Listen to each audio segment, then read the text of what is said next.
শুভ সন্ধ্যা।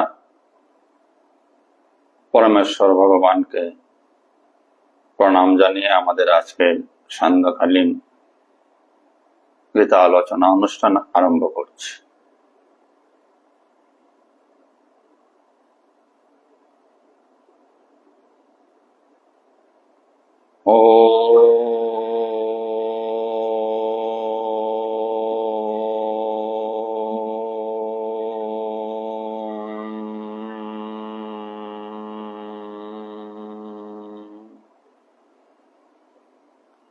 শ্রী পরমাত্মনে নমঃ। আলোচনা শুরুর পূর্বে আমরা আমাদের স্বরূপ চিন্তন করব। আমি শক্তিশালী আত্মা, আমি শক্তিশালী আত্মা, আমি দেহ নই, মন নই, বুদ্ধি নই, আমি নিত্য শুদ্ধ বুদ্ধ মুক্ত আত্মা, আমি সৎ চিৎ আনন্দময়। গতদিনের ফেসবুক লাইভ অনুষ্ঠানে আমরা শ্রীমদ্ ভগবদ গীতার 11 অধ্যায় সমাপ্ত করেছিলাম। তাই আজ থেকে আমরা 12 অধ্যায় আরম্ভ করব। 12 অধ্যায় ভক্তিযোগ। 12 অধ্যায় ভক্তিযোগ। তো আমরা আজ থেকে ভক্তিযোগ নিয়ে আলোচনা করব। ভক্তি সম্পর্কে আমাদের সকলেরই মোটামুটি ধারণা রয়েছে। ভক্তি কাকে বলে? বিশ্বাস একটি শব্দ রয়েছে, সেই শব্দটির সঙ্গে আমরা সবাই পরিচিত এবং দৈনন্দিন এই জগৎকে ব্যবহার করতে গিয়েও আমরা বিশ্বাস শব্দটির বহুল প্রয়োগও করি। জীবনে আমাদের সকলের এমন ঘটনাও ঘটেছে। কারো প্রতি আমরা বিশ্বাস দেখিয়েছি, কেউ আমার প্রতি বিশ্বাস দেখিয়েছে, কারো প্রতি কেউ বা আমাদের প্রতি অবিশ্বাসও করেছে, যাকে আমরা অন্য ভাষায় বলি বিশ্বাসঘাতকতা। এই বিশ্বাস যখন পূর্ণতা প্রাপ্ত হয়, এই বিশ্বাস যখন প্রগাঢ় হয়, তখনই ভক্তির উদয় হয়। এমনিতেই কাউকে পায়ে ধরে নমস্কার করা, দেবী দেবতার বিগ্রহের সামনে নমস্কার করা, দণ্ডবোধ করা, এ সাধারণ ভক্তি। কেন সাধারণ ভক্তি বলছি? এই জন্যই ভক্তি তখনই পূর্ণতা প্রাপ্ত হয় যখন কায় মন বাক্যের দ্বারা যাকে শ্রদ্ধা করছি তার প্রতি সমর্পিত হয়ে থাকি। অধিকাংশ ক্ষেত্রে এই জগতে আমরা যে ভক্তিকে দেখতে পাই তা কিন্তু লোক দেখানো ভক্তি। হয়তোবা সামাজিক কারণেই হোক আর ধর্মীয় বিশ্বাসের ফলেই হোক, আমরা সাধারণ মানুষেরা সর্বদা চেষ্টা করি অন্য মানুষের সামনে নিজেকে ভক্তিপরায়ণ, নিজেকে সাধু হিসাবে, নিজেকে এক সজ্জন মানুষ হিসাবে পরিচয় দেওয়ার চেষ্টা করি। এই কপটতা নিয়ে যখন মানুষ কাউকে বিশ্বাস করে বা কাউকে ভক্তি করে, সেটা পূর্ণ মাত্রায় ভক্তি নয়, সেটা কপটতারই নামান্তর। ইহা বুঝার কোনো উপায় নেই। ব্যক্তিকে বুঝতে হবে, আপনাকে জানতে হবে আপনি কতটুকু এক ঈশ্বরের প্রতি অথবা গুরুজনের প্রতি আপনি শ্রদ্ধাশীল, ভক্তিশীল। আসুন প্রস্তুত এই অধ্যায় ভক্তি যুগ। ইতিমধ্যে আমরা সনাতন বৈদিক ধর্মের যে 4টি পথের কথা বর্ণনা করা হয়েছে, যে 4টি পথের মাধ্যমে সিদ্ধি লাভ করা যায়, ঈশ্বরকে নিজের মধ্যে অনুভব করা যায়, আত্মাকে অনুভব করা যায়, সে বিষয়ে আমরা ভগবান শ্রীকৃষ্ণের কাছ থেকে শুনেছি, আলোচনা করেছি। তার মধ্যে কর্মযোগ 3য় অধ্যায়, জ্ঞান যোগ 4র্থ অধ্যায়, কর্ম সন্ন্যাস যুগ 5ম অধ্যায়, 6ষ্ঠ অধ্যায় ছিল ধ্যান যুগ। অর্থাৎ প্রচলিত 4টি ধারা রয়েছে, পথ রয়েছে, যে পথে কেউ আধ্যাত্মিকভাবে এগিয়ে গেলে তার জীবন মুক্ত হয়, তিনি সিদ্ধি লাভ করতে পারেন। সিদ্ধি লাভ করা কোনো বিভূতি লাভ করা নয়। সিদ্ধি লাভ করা মানে নিজের সাথে পরিচিত হওয়া। নিজের সাথে কি পরিচিত হওয়া? আমি ব্রহ্মস্বরূপ, আমি আত্মা স্বরূপ, এই জ্ঞানে প্রতিষ্ঠিত হওয়া। এই জ্ঞানে প্রতিষ্ঠিত হওয়ার জন্য 4টি পথ, জ্ঞান যুগ, কর্মযুগ, রাজযোগ, ইতিমধ্যে আমরা আলোচনা করেছি।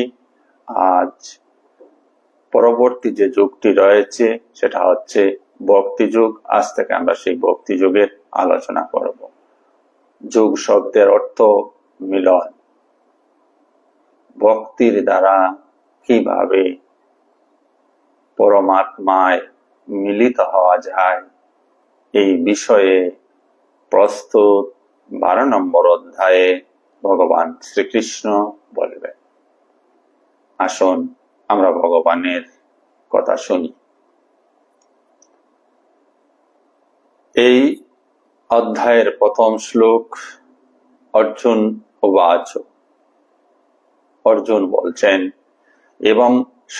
এবং সততো যুক্ত ये ভক্ততাম পৈরুপাসতে ये চৈৎস অক্ষরম অব্যক্তম তেষাং কে রোগম বিত্তমাহা। এবং এইভাবে সতত যুক্তা, সর্বদা যুক্ত থেকে, ইয়ে যে বা যারা, ভক্ত যে বা যে সকল ভক্তরা, তাম তোমাকে মানে ভগবান শ্রীকৃষ্ণকে, পর্যুপাসতে উপাসনা করেন বা আরাধনা করেন, ইয়ে চৈপ্য অক্ষরম অব্যক্তম তেষাং, আবার অন্য এক মনের লোক রয়েছেন, তারা ভগবানকে অক্ষর এবং অব্যক্ত এই জ্ঞানে তার আরাধনা করেন। এই দুই ধরনের ভক্তের মধ্যে কে শ্রেষ্ঠ তাহা অর্জুন ভগবান শ্রীকৃষ্ণের নিকট থেকে জানতে চাইলেন। আবারও আমরা বলছি সহজ বাংলায়, যে নিরন্তর ভক্তিযুক্ত হয়ে যে সমস্ত ভক্তরা যথাযথভাবে তোমার আরাধনা করেন, এবং যারা ইন্দ্রিয়াতীত অব্যক্ত ব্রহ্মের উপাসনা করেন, তাদের মধ্যে কারা শ্রেষ্ঠ যোগী? পূর্বেই আমরা আলোচনা করেছি 4টা পথ রয়েছে মুক্তি লাভের বা সিদ্ধি লাভের। যদি কোনো জায়গায় পৌঁছানোর জন্য আপনার কাছে 4টি রাস্তা উপলব্ধ থাকে, তাহলে আপনি এই 4টি রাস্তার মধ্য থেকে কোন রাস্তাটি সহজতম, কোন রাস্তাটি আপনার সুবিধাজনক হবে, সেই রাস্তাটিকে আপনি চয়ন করবেন। ধরুন আপনাকে যেতে হবে শিলং। শিলংয়ে যেতে হলে 4টি রাস্তা আছে। প্রত্যেকটি রাস্তাতেই কিন্তু আপনাকে গাড়ি চালিয়ে যেতে হবে। সময়ের কিছু হেরফের হবে, কম বেশি হবে, রাস্তার অবস্থা হয়তোবা খারাপ বা ভালো হতে পারে। এই সমস্ত বিবেচনা করে আপনার জন্য কোন রাস্তাটি বিশেষভাবে উপযুক্ত তা নির্বাচন করার সাধারণ প্রবৃত্তি আমাদের সকলের মধ্যেই রয়েছে। আরো আগে যখন আমরা আলোচনা করেছিলাম, সেখানেও আমরা আলোচনায় এই প্রসঙ্গটা নিয়ে এসেছিলাম যে পৃথিবীর প্রত্যেকটা মানুষ আলাদা, সে চেহারাগতভাবে আলাদা এবং মনের দিক দিয়েও সে আলাদা। মনের দিক দিয়ে এবং চেহারাগত প্রত্যেকটি মানুষ আলাদা, স্বতন্ত্র। প্রত্যেকের মন আলাদা আলাদা। তাই এই বিশ্ব সংসারে বিভিন্ন প্রকৃতির মানুষ দেখতে পাওয়া যায়। কেউ সাধু, কেউ অসাধু, কেউ চোর, কেউ ঘুষখোর, কেউ সুদখোর, কেউ মিথ্যাবাদী, কেউ সত্যবাদী। এই সমস্ত যে গুণগুলির কথা বলা হলো, প্রত্যেকটা গুণের জন্য মানুষের মানসিক প্রকৃতি দায়ী। যার মন যেরূপ, সে এই জগতে সেই রূপে ব্যবহার করে। সেটা আমরা তথাকথিত যে ধর্মগুলির কথা বলি, হিন্দু ধর্ম, ইসলাম ধর্ম, খ্রিস্টান ধর্ম, ইহুদি ধর্ম, আমি এই সকল ধর্মের ঊর্ধ্বে গিয়ে কথাগুলি বলছি। আমরা মানুষ, এটা আমাদের প্রথম পরিচয়। এই পরিচয়ে আমরা একে অন্য থেকে আলাদা। কেন আলাদা? তার একমাত্র কারণ হচ্ছে আমাদের সকলের মন আলাদা। মনের প্রকৃতি কি? মন ঊর্ধ্বগামী এবং অধোগামী দুদিকেই ধাবিত হয়। ঊর্ধ্বগামী মন মানুষকে সৎ গুণের দ্বারা, মানুষ সৎ গুণের দ্বারা গুণবান হয়। আর যে মন অধোগামী, সেই মন যে মানুষেরা দুশ্চরিত্রবান হন। ঊর্ধ্বগামী মন মানে সেই পরম আত্মায় যার মন স্থিত হয়, বা যার মন পরম আত্মার দিকে অগ্রসর হয়, তারই মন ঊর্ধ্বগামী। আর সেই একই মন যে এই সংসারের আবদ্ধ হয়ে আছে, অর্থাৎ ষড়রিপুর দ্বারা আবদ্ধ হয়ে আছে, সেই মনই নিচুগামী মন। এবং সেই মনের মানুষেরাই, যার যত নিচু স্তরে মন, সে তত এই জগতের অনিষ্টকারী ব্যক্তি হয়ে দাঁড়ায়।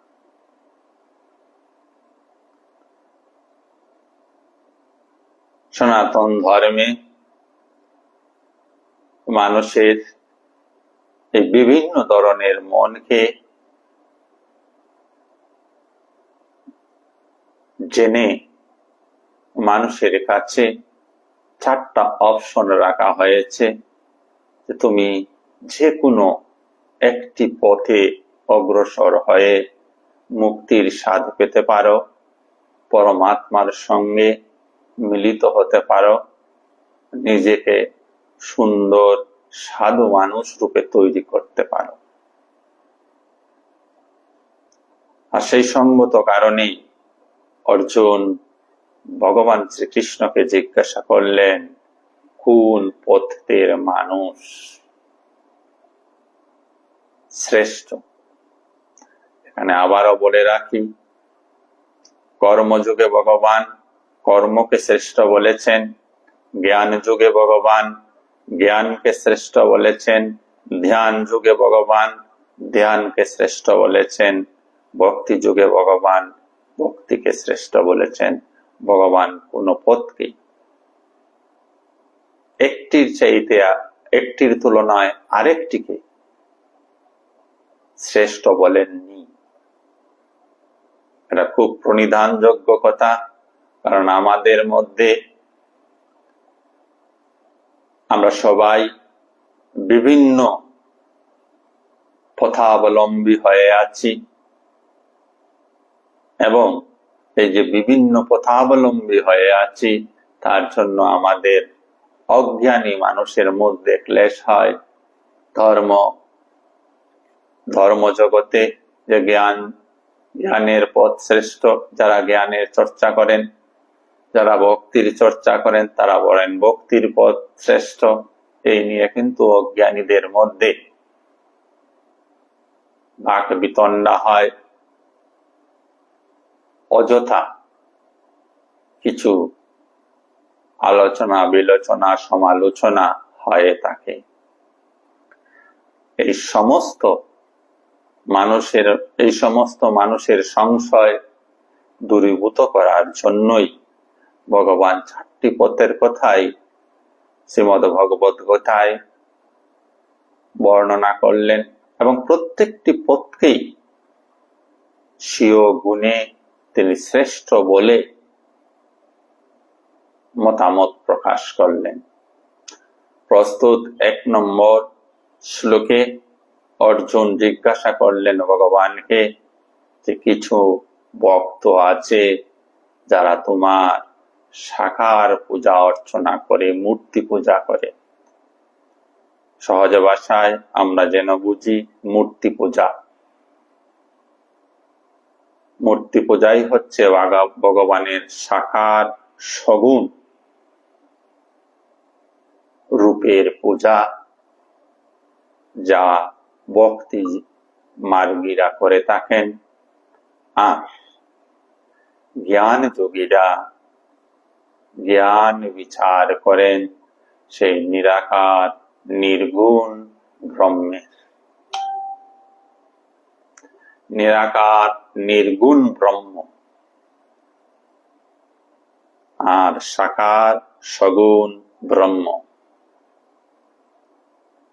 যারা সাকার সগুণ ব্রহ্মের উপাসক বা যারা নিরাকার নির্গুণ ব্রহ্মের উপাসক, তাদের মধ্যে কে শ্রেষ্ঠ, এই প্রশ্নটা অর্জুন ভগবান শ্রীকৃষ্ণের কাছে রাখলেন।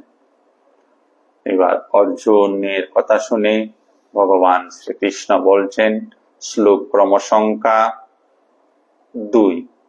শ্রী ভগবান উবাচ ময়া বিশ্বমনঃ ये मम नित्ययुक्ता उपासते श्रद्धया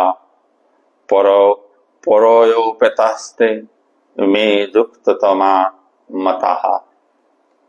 মায়া আবেশ্যে, অর্থাৎ যদি আমরা সন্ধি বিচ্ছেদ করি, ময়ি যুগ আবশ্যে। ময়ি মানে আমাতে, আবেশ্য মানে নিবিষ্ট চিত্তে। ভগবান শ্রীকৃষ্ণ বলছেন আমাকে বা আমার প্রতি যার চিত্ত নিবিষ্ট হয়ে আছে, মন, চিত্ত মানে মন, ইয়ে মাম, যারা মাম আমাকে অর্থাৎ ভগবান শ্রীকৃষ্ণকে নিত্যযুক্তা সর্বদা যুক্ত হয়ে উপাসতে উপাসনা করেন, আমাতে নিবিষ্ট মনে রেখে যারা সর্বদা আমার উপাসনা করেন, শ্রদ্ধয়া শ্রদ্ধা সহকারে, পরয়া অপাকৃত, এখানে এই শব্দটা আমরা আলোচনা করব, অপাকৃত, পরয়া অপাকৃত, উপেতা যুক্ত হয়ে, তে মে তারা আমার যুক্ততমা সর্বশ্রেষ্ঠ যুগী মথা মতে। আমরা বাংলাটা সহজভাবে পড়ছি। যারা তাদের মনকে আমার সবিশেষ রূপে নিবিষ্ট করেন এবং অপ্রাকৃত শ্রদ্ধা সহকারে নিরন্তর আমার উপাসনা করেন, আমার মতে তারাই সর্বশ্রেষ্ঠ যোগী। সবিশেষ রূপ, ভগবানের সবিশেষ রূপ, যা আগে আমরা আলোচনা করেছি, ভগবানের সাকার সগুণ রূপ, অর্থাৎ মূর্তি বিশেষকে যে আমরা পূজা করি। ভগবান শ্রীকৃষ্ণের মূর্তি হোক, কালী মূর্তি হোক, শিব মূর্তি হোক, দুর্গা মূর্তি হোক, এই মূর্তিকে সামনে রেখে শ্রদ্ধা সহকারে নিবিষ্ট চিত্তে, অপ্রাকৃত শ্রদ্ধা বলা হলো, শুধু শ্রদ্ধা বলা হলো না, বলা হলো অপ্রাকৃত শ্রদ্ধা। প্রাকৃত শ্রদ্ধা এবং অপ্রাকৃত শ্রদ্ধা কি? পরা এবং অপরা।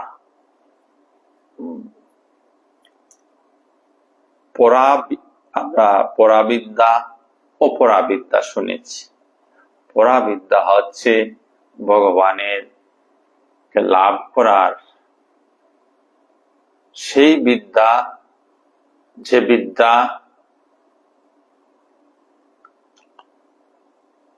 যে বিদ্যা অর্জনে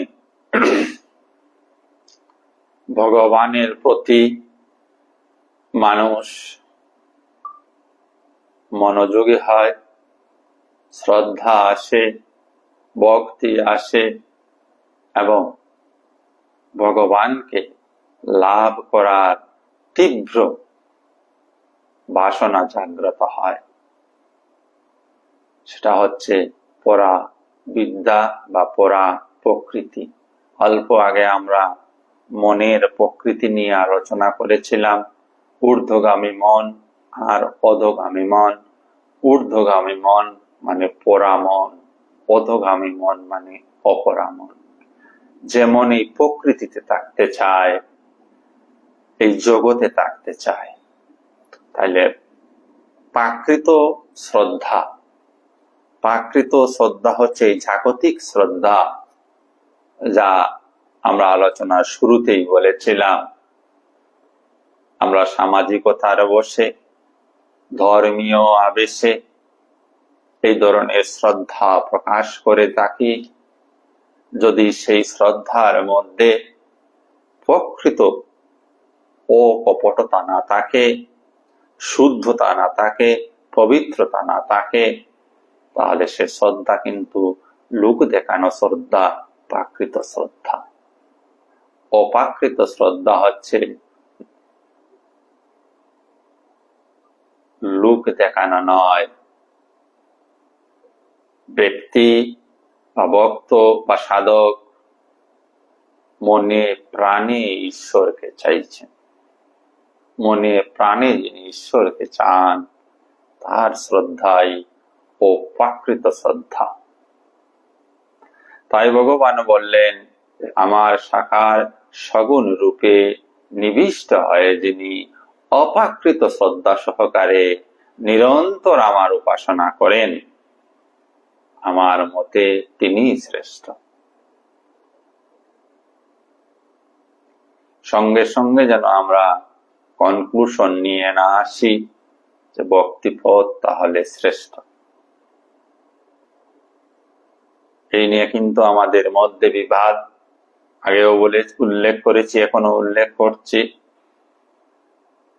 আগে নিজের মনের প্রকৃতিকে জানতে হয়। যদি আপনার মন বিশ্বাসী হয়,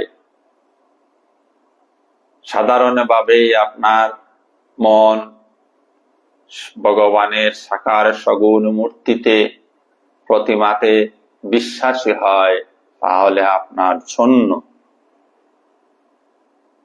ভক্তিপথ শ্রেষ্ঠ। এমন সব মানুষ আছেন যাদের ভগবানের সাকার সগুণ মূর্তিতে তারা বিশ্বাস স্থাপন করতে পারেন না, তারা বিচার করতে চান। সহজে বিশ্বাসে যাদের হয় না, যারা বিচার প্রবণ, এটা কেন, এই কেন প্রশ্ন যাদের জাগ্রত হয়, তারা জ্ঞান যোগী, তারা বিচার করে করে সে পরম তত্ত্বকে জানার চেষ্টা করেন।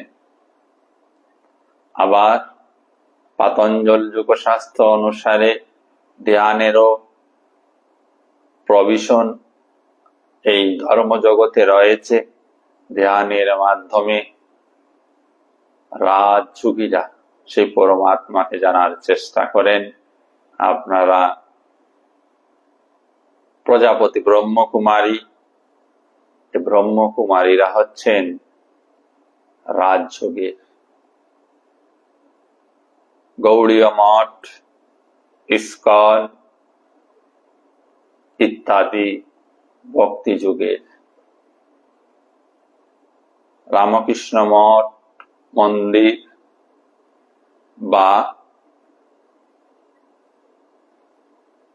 এই ধরনের আরো কিছু রয়েছে,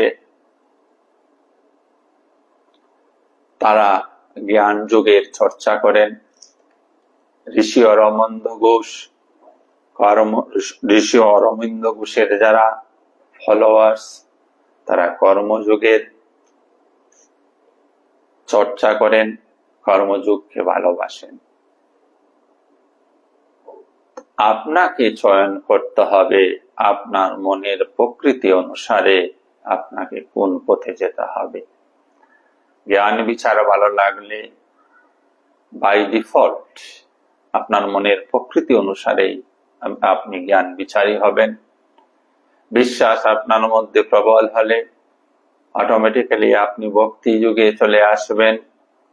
আপনার মধ্যে যদি কর্ম মানে নিষ্কাম কর্মের প্রবণতা জাগ্রত হয়, তাহলে আপনি কর্মযোগী হয়ে উঠবেন।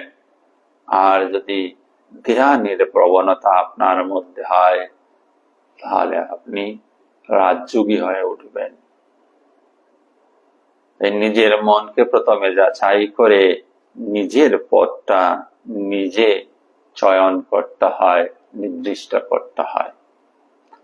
যা হোক, প্রস্তুত 2 নম্বর শ্লোকে ভগবান শ্রীকৃষ্ণ বললেন, যারা আমার নিরন্তর উপাসনা করে, আমার সগুণ সাকার মূর্তিকে যারা অপ্রাকৃতভাবে শ্রদ্ধা করে, আমার মতে তারা শ্রেষ্ঠ। কেন ভগবান শ্রীকৃষ্ণ এই কথা বললেন?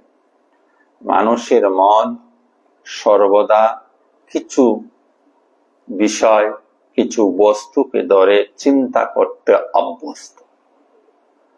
আমরা কখনোই এমন কিছুর চিন্তা করতে পারি না যা আমরা চোখে দেখিনি, যা আমরা কানে শুনিনি, যা আমাদের জিহ্বার দ্বারা আমরা স্বাদ গ্রহণ করিনি, যার স্পর্শ আমি হাতের দ্বারা করতে পারিনি, যার গন্ধ আমি নাক দ্বারা নিতে পারিনি।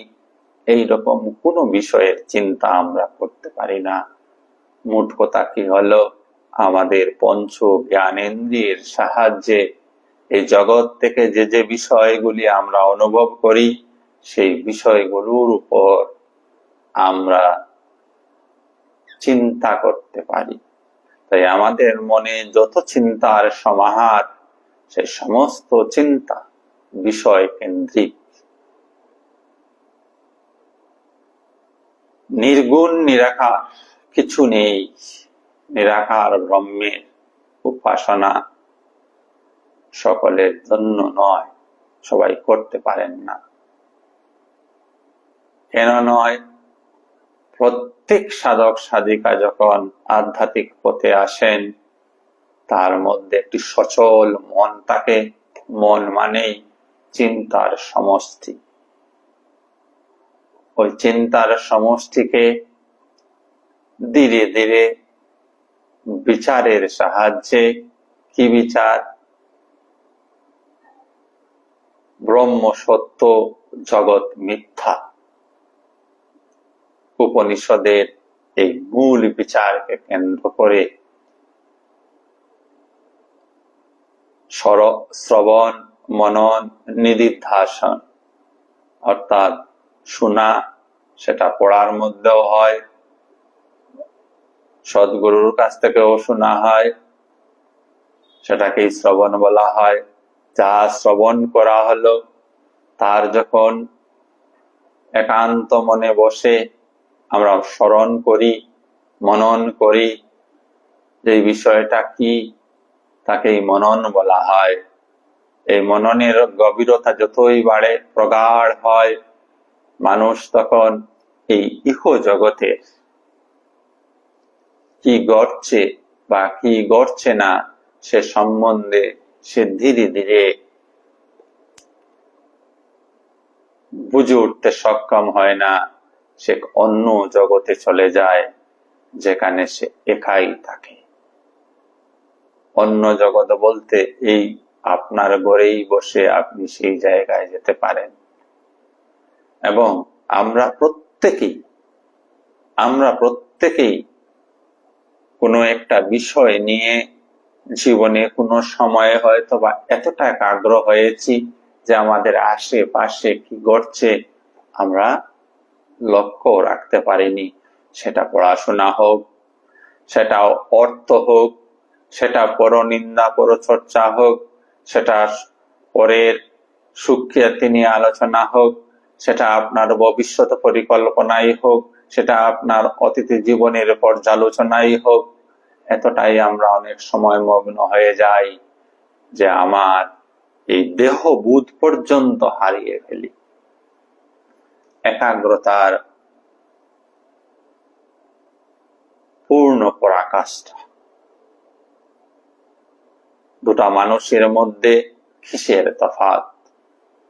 দুটা মানুষের মধ্যে তফাৎ হচ্ছে একাগ্রতার। একটি মানুষ জীবনে বেশি সফল, অন্য মানুষটি সফল নয়। কেন? তার কারণ হচ্ছে একাগ্রতা। যার মধ্যে একাগ্রতা বেশি সে সফল বেশি, যার মধ্যে একাগ্রতা কম সে তত কম সফল। তাই এই পৃথিবীতে বা আপনার আনাচে কানাচে বা আপনার পারিপার্শ্বিক অনেক মানুষকে আপনি জানেন, চেনেন, তাদের মধ্যে আপনার দৃষ্টিভঙ্গিতে কিছু মানুষ সফলতায় পা রেখেছেন, কিছু মানুষ বিফলতায় ভুগছেন। জেনে রাখবেন এই দুইজনের মধ্যে তফাৎ হচ্ছে একাগ্রতা, নিষ্ঠার।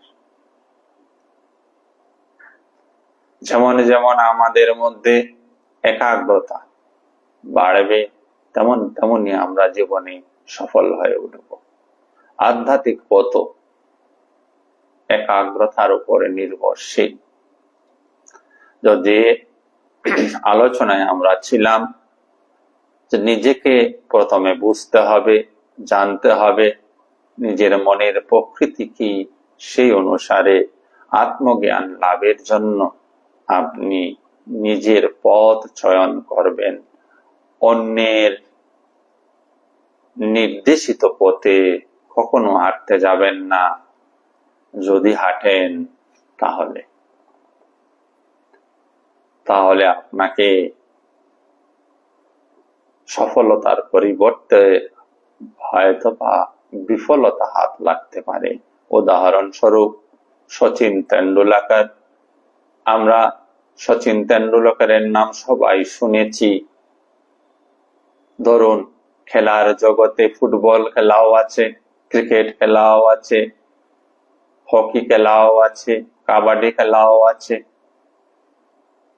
চারটি খেলার মধ্যে সচিনের যে দৈহিক সংরচনা, সচিনের যে মানসিক সন্তুলন, সেটা কিন্তু ক্রিকেট কেন্দ্রিক ছিল। তাই সচিনকে যদি ক্রিকেট খেলতে না দিয়ে কাবাডি খেলতে দেওয়া হতো, সচিন ক্রিকেটের জগতের সেই ও কাবাডির জগতের সেই শিখরে পৌঁছাতে পারত না, যে শিখরে তিনি আজ ক্রিকেটের জগতে পৌঁছে আছেন। জীবনের প্রত্যেকটি ক্ষেত্রে প্রত্যেকটি মানুষকেই চয়ন করতে হয় তার রাস্তা, সেটা অর্থ উপার্জনই হোক, সামাজিক ক্ষেত্রে নিজের অবদানের কথাই হোক, আপনি কিভাবে সমাজকে, কিভাবে জগতের কল্যাণ সাধন করতে পারেন। সবাই যে এক পথের পথিক হবে তা নয়, সবাই আলাদাভাবেই এই সমাজের উৎকর্ষ সাধন করছেন। মানুষ তার প্রকৃতি অনুসারে এই জগতে সে জীবন যাপন করে। আসুন আমরা তার পরবর্তী শ্লোকের দিকে অগ্রসর হই, তাহলে আমরা আরো বিশেষভাবে ভগবান থেকে জানতে পারবো সে ভক্তি যুগের সম্পর্কে। শ্লোক ক্রম সংখ্যা 3 এবং 4, সেখানে ভগবান বলছেন, ইয়ে তু অক্ষরম অনির্দেশম অব্যক্তম পৈরুপাসতে সর্বত্রজ্ঞম অচিন্তম চোক্তস্তম ধ্রুবম কুটস্থম অচলম ধ্রুবম সংনিয়ম্য ইন্দ্রিয় ক্রামম সর্বত্র সমবুদ্ধয়ঃ তে প্রাপ্নুবন্তি মামেব সর্বভূত হিতে রতাঃ। দুটা শ্লোক একসঙ্গে আমরা পড়লাম, বাংলাটা দেখো। যারা সমস্ত ইন্দ্রিয় সংযত করে সকলের প্রতি সমভাবাপন্ন হয়ে এবং সর্বভূতের কল্যাণে রত হয়ে আমার অক্ষর অনির্দেশ্য অব্যক্ত সর্বত্রগ অচিন্ত কুটস্থ অচল ধ্রুব ও নির্বিশেষ স্বরূপকে উপাসনা করেন, তারা অবশেষে আমাকেই প্রাপ্ত হন। ভগবান স্পষ্টভাবে এখানে জ্ঞান যোগীদের কথা বললেন, কারণ আমরা অল্প আগেই আলোচনা করেছি জ্ঞান যুগের সাধকেরা ভগবানের অচিন্ত রূপ, যে রূপকে চিন্তা করা যায় না, যে রূপ অক্ষর যার ক্ষয় হয় না, যে রূপ অব্যক্ত যা প্রকাশিত হয় না, সর্বত্র যে রূপ সর্বত্র পরিব্যাপ্ত, কুটস্থ একদম অন্তরের অন্তঃস্থলে অচল, যার চলমানতা নেই, স্থির ধ্রুব এবং সত্য অনির্বিশেষ, তার মধ্যে কোনো বিশেষতা নেই, এই স্বরূপের যারা ধ্যান করেন বা উপাসনা করেন তারাও আমাকে প্রাপ্ত হন। প্রথমে ভগবান তার সচল রূপ, সাকার রূপ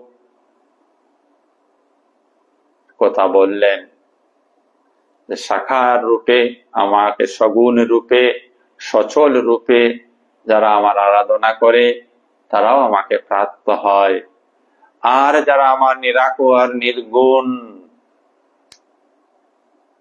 অক্ষর অব্যক্ত রূপের উপাসনা করেন তারাও আমাকে প্রাপ্ত হন। দুই পথেই ভগবানকে পাওয়া যায়। ভগবানকে পাওয়া মানে নিজেকেই খুঁজে পাওয়া। আমরা যেভাবে নিজেকে জানি, প্রত্যেকেই সেই জানাটা কিন্তু আধ্যাত্মিক ভাবে মিথ্যা বা ভুল। তাই আমাদের বেদান্ত বলছেন ব্রহ্ম সত্য, জগৎ মিথ্যা, একমাত্র সেই পরমাত্মাই সত্য। আর এই জগতে আমরা যা কিছু দেখছি তা মিথ্যা, তা ভ্রম মাত্র। অর্থাৎ ভ্রম কখন হয়? ধরুন আপনি বাজারে হাঁটছেন, হঠাৎ কাউকে দেখে আপনার মনে হলো আপনার বন্ধু, সজল নামের বন্ধু, আপনি তাকে সজল বলে ডাকছেন,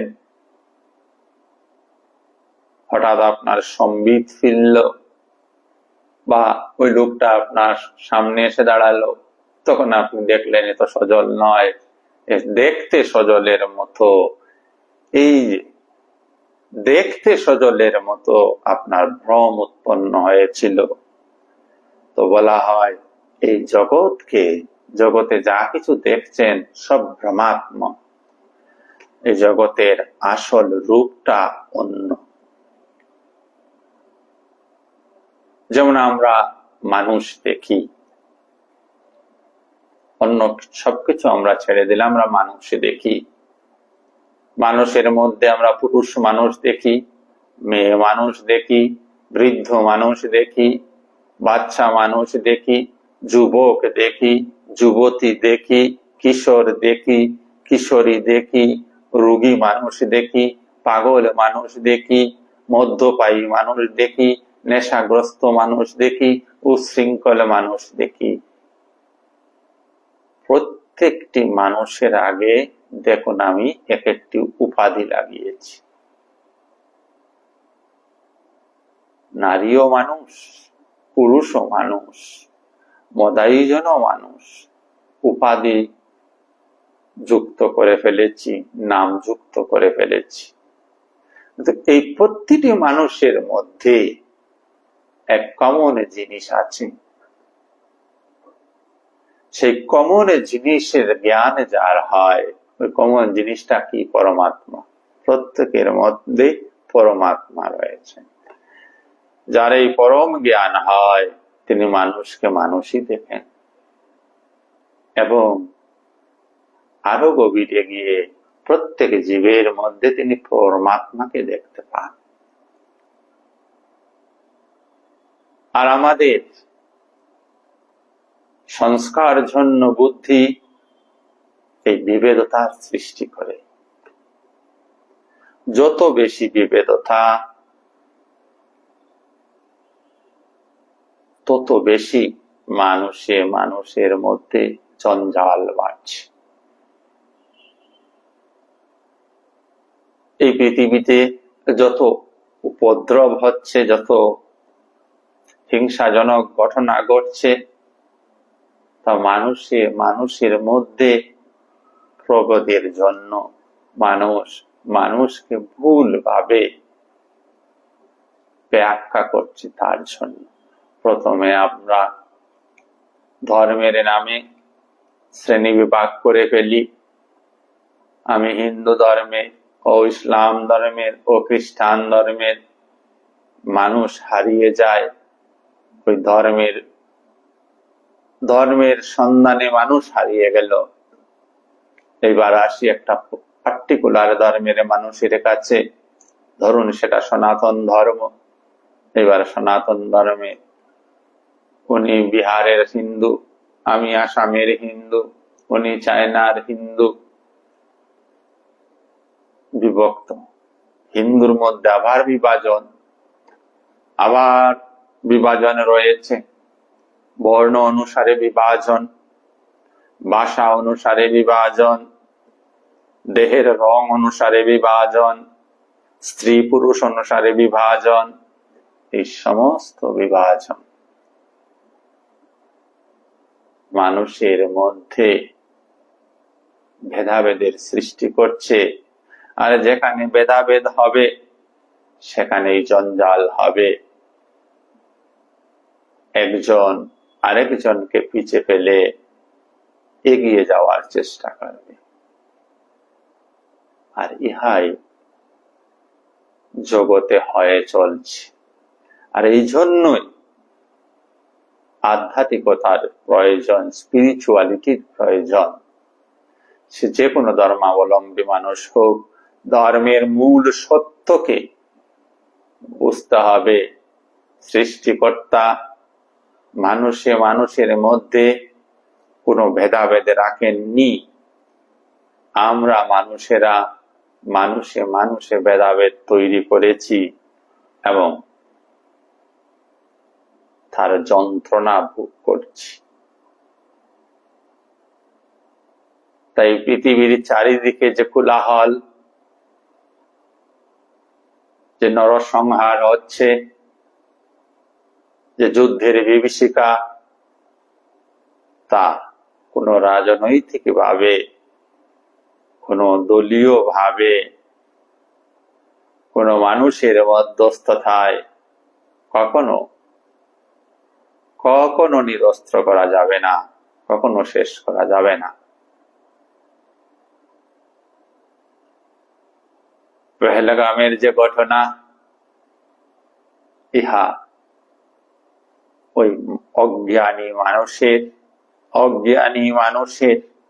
অধার্মিক মানুষের, বক ধার্মিক মানুষের এক উজ্জ্বল দৃষ্টান্ত। যে আমি এই ঘটনাটা উল্লেখ এই জন্য করলাম যে ঘটনাটা সম্পর্কে বর্তমান সময়ে এই মুহূর্তে ভারত তথা বিশ্বের সমগ্র দেশে এক চঞ্চলতার সৃষ্টি হয়েছে। সবাই এই নিয়ে মাতামাতি করছেন, বলা বলি করছেন, বিভিন্ন জন বিভিন্ন ধরনের মন্তব্য করে বেড়াচ্ছেন। আমরা এই সমস্ত মন্তব্যের ঊর্ধ্বে উঠে, সমস্ত ধর্মের ঊর্ধ্বে উঠে, সমস্ত আঞ্চলিকতার ঊর্ধ্বে উঠে, সমস্ত দেশের ঊর্ধ্বে উঠে যদি প্রকৃত মানব সত্তায় স্থিত হয় বিষয়টিকে পর্যালোচনা করি, তাহলে মানুষ ঈশ্বর প্রেমী না হয়ে ঈশ্বর বিরোধী হয়ে এইসব কর্ম করছে। আর এইসব কর্মে থেকে নিস্তার পেতে হলে ধর্মের সত্যকে জানতে হবে। দুর্ভাগ্যের বিষয়, এই জগতে আমরা সবাই ধর্মের বড় উপরের অংশ নিয়েই নাড়াচাড়া করছি, গভীরতায় কেউ যেতে চাই না। আর চাই না বলেই তথাকথিত ধার্মিক পুরুষেরা, তথাকথিত এই জন্য বললাম, দেখতে ওরা ধার্মিক, চলন বলন হয়তো বা কিছুটা এদের ধার্মিক কথা রয়েছে, কিন্তু আন্তরিক ভাবে তারা ধার্মিক নন, ধর্মের সত্যকে জানেন না। তারাই হিংসা, নিন্দা ছড়াচ্ছেন, তারাই সত্যকে আড়াল রেখে নিজ স্বার্থ সিদ্ধির জন্য ধর্মের অপব্যাখ্যা করছেন। আর সাধারণ মানুষ যারা অজ্ঞানের অন্ধকারে রয়েছে, তারা ওই সকল মানুষের কথা বিশ্বাস করছে।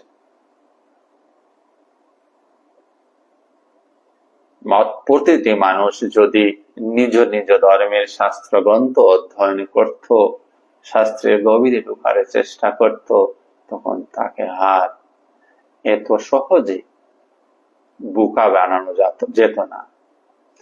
আজ থেকে প্রায় 100 বছর পূর্বের দিকে আমরা যদি যাই, 100 বছর নয়, আমার বয়স 56, 57, আমি যখন ছোটবেলা যে গ্রামে থাকতাম, সেখানে মানুষ পড়তে জানতো না, অধিকাংশ মানুষ লেখাপড়া জানতো না।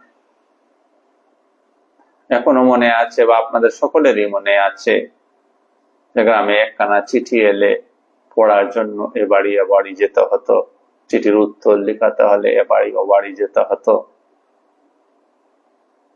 শিক্ষার প্রসারতায় এখা বন্ধ হয়ে আছে। আর ওই যে তখন যারা পড়াশোনা জানতো, যারা দুর্বুদ্ধি সম্পন্ন ছিল, তারা ভুলভাল মানুষকে বুঝিয়ে ভুলভাল কিছু দলিল লিখিয়ে অন্যের জমি, অন্যের সম্পদ আত্মসাৎ করে নিত, তার প্রচুর প্রচুর উদাহরণ রয়েছে। তো জাগতিক শিক্ষার উন্নয়নে আজ সেই যে দুর্বলতা মানুষের মধ্যে ছিল তার অনেকটাই লাঘব হয়েছে। সবাই এখন পড়তে জানে, সবাই একজন লিখতে জানে, সাক্ষরতার হার বেড়েছে, ঠগাঠগি এই বিষয়ে অন্তত কিছুটা কমেছে। ঠিক তদ্রূপ ভাবে আধ্যাত্মিক জগতেও মানুষকে এগিয়ে আসতে হবে। মানুষের যতদিন আধ্যাত্মিক ভাবে উন্নত না হবে, আধ্যাত্মিক শিক্ষায় শিক্ষিত না হবে, ততদিন কিন্তু মানুষের প্রকৃত কল্যাণ সম্ভব নয়। ইভেন তথাকথিত যারা সমাজ সেবী, যারা সমাজের উপকার করতে চান, করেন, মুখোশ পরে আছেন, তারাও আধ্যাত্মিক জ্ঞানবিহীন, আবারও বলছি, সমাজ কল্যাণ সম্ভব নয়। আধ্যাত্মিক জ্ঞানবিহীন নিঃস্বার্থ কর্ম করা সম্ভব নয়।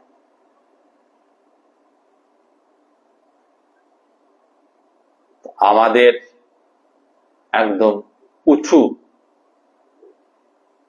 রাজনেতা থেকে শুরু করে আপনার পাড়া গ্রামের নেতা পর্যন্ত সবাই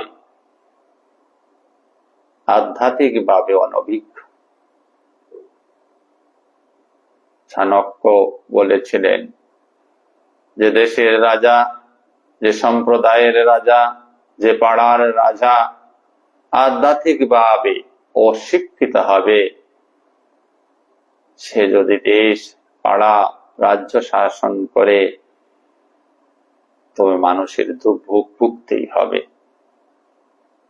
সারা বিশ্বে একই অবস্থা। আর তাই সারা বিশ্ব জুড়ে উত্থাল তরঙ্গ। সবাই স্বার্থান্বেষী, সবাই নিজ নিজ স্বার্থের জন্য পদবীদের আলসায়, সমাজে প্রতিষ্ঠা লাভের আশায়, নিজেকে সকলের সামনে কিছু একটা বলে জাহির করার আশায় সমাজ কল্যাণে সবাই যুক্ত হয়ে আছে। সেবা কি? সেবা কাহাকে বলে পারমার্থিক ভাবে সেই জ্ঞানটুকু নেই। আর যার ফলে অশান্তিময় অবস্থা সারা বিশ্ব জুড়ে। যারা ধর্মের প্রতি অনুরক্ত হয়েছেন, ধর্মের বাহ্যিকতায় মন না দিয়ে ধর্মের গভীরে আসুন। হিন্দু ধর্ম বলতে শুধু কিছু পূজা অর্চনা বুঝায় না, তার গভীরে আরো অনেক অনেক কিছু আছে। ওই গভীরে যেতে হবে। ধর্মের বহির অঙ্গগুলি, পূজা অর্চনা ইত্যাদি ইত্যাদি, উপবাস ইত্যাদি ইত্যাদি রয়েছে। এগুলির প্রয়োজনীয়তা রয়েছে। এগুলি শুধু প্রাথমিক ধর্ম জগতের প্রাথমিক বিদ্যালয়ের শিক্ষা প্রদান করে।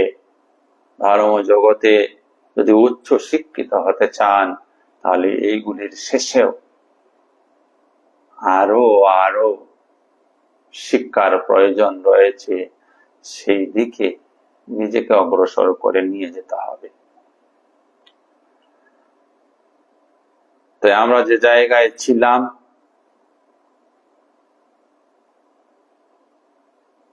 অব্যক্ত ব্রহ্ম, অক্ষর ব্রহ্ম, অচিন্ত ব্রহ্মের উপাসনা যারা করেন, তারাও কিন্তু, অর্থাৎ জ্ঞান যোগীরাও পরমাত্মাকে লাভ করেন। ভক্তি যোগীরা যেমন পরমাত্মাকে লাভ করেন, জ্ঞান যোগীরাও পরমাত্মাকে লাভ করেন, কর্মযোগীরাও পরমাত্মাকে লাভ করেন, রাজযোগীরাও পরমাত্মাকে লাভ করেন। কিন্তু এর মধ্যে সহজতম পন্থা হচ্ছে ভক্তি। সমর্পিত হয়ে, ঈশ্বরে সমর্পিত যদি হওয়া যায়, তাহলে সব হয়ে গেল। সমর্পণ কি, এই অধ্যায়ের পরবর্তী আলোচনার দিকে আমরা যত অগ্রসর হব, আমরা জানার চেষ্টা করব। আজকের আলোচনা আমরা এখানেই সমাপ্ত করছি। সবাইকে আমার ধন্যবাদ জ্ঞাপন করছি। আপনাদের সকলের অন্তরস্থ সেই দিব্য পরমাত্মাকে আমার প্রণাম নিবেদন করছি। শুভরাত্রি। সবাই ভালো থাকুন, সুস্থ থাকুন, আনন্দে থাকুন।